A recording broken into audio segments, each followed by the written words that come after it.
All of his co-workers were gone. What could it mean? Stanley decided to go to the meeting room. The good old bucket. Just Stanley and the bucket, off on another thrilling adventure together. Stanley clutched the bucket tightly to his chest. This was not the correct way to the meeting room, but Stanley had felt the bucket calling to him, telling him that the employee lounge was simply the place to be. And here it was. Had the bucket turned out to be correct? Well, no, never mind. The bucket was wrong. Stanley took the door on his left to go back to the meeting room. No, Said the bucket. don't go to the meeting room. Go somewhere else. The cargo lift, yes. Go there. Go to the cargo lift. Good, Said the bucket. now ride the lift all the way to the top. There's something up there I need you to do. Stanley did not question why or how this bucket was speaking to him. It should have alarmed him, of course, because buckets can't talk. But Stanley chose not to think about this obvious fact. He was firmly convinced that the bucket had spoken to him, and he unthinkingly did whatever the bucket asked.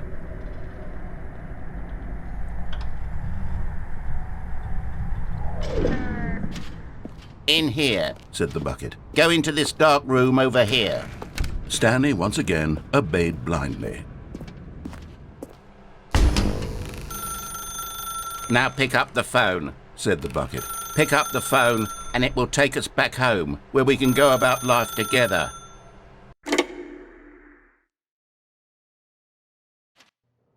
This is the sad story of a man named Stanley and his bucket.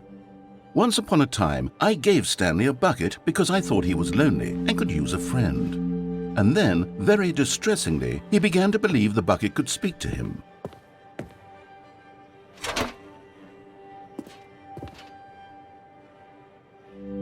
The Stanley Parable Reassurance Bucket was merely meant to provide the comforting glow of companionship. It doesn't literally talk and give you orders. Whatever Stanley is hearing the bucket say to him is just in his head.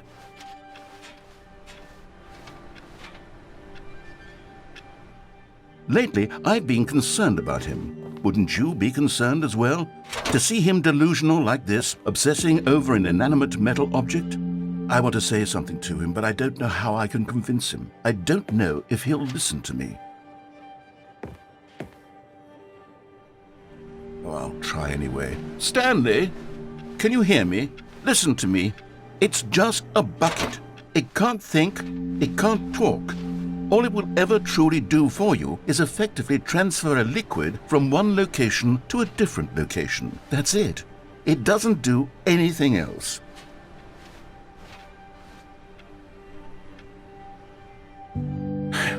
You see, he's not listening. He's still taking orders from the bucket.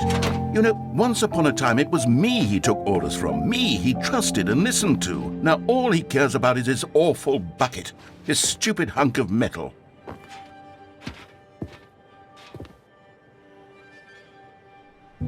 It's sad, but I suppose he doesn't need me anymore. From now on, he's just going to cling to this bucket, this cold, empty bucket, this sort of shiny bucket. Well, I'll give it this. The bucket does have a nice shine to it.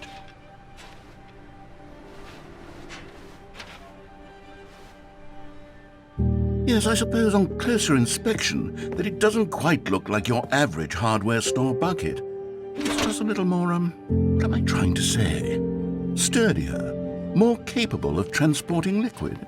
Like it would be better at moving an amount of water from one room to another.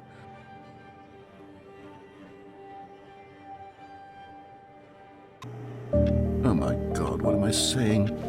Better at carrying water from room to room. It's a bucket. It's literally just a bucket. Why do I feel some need to point out the ways in which it's so much more than just a regular bucket?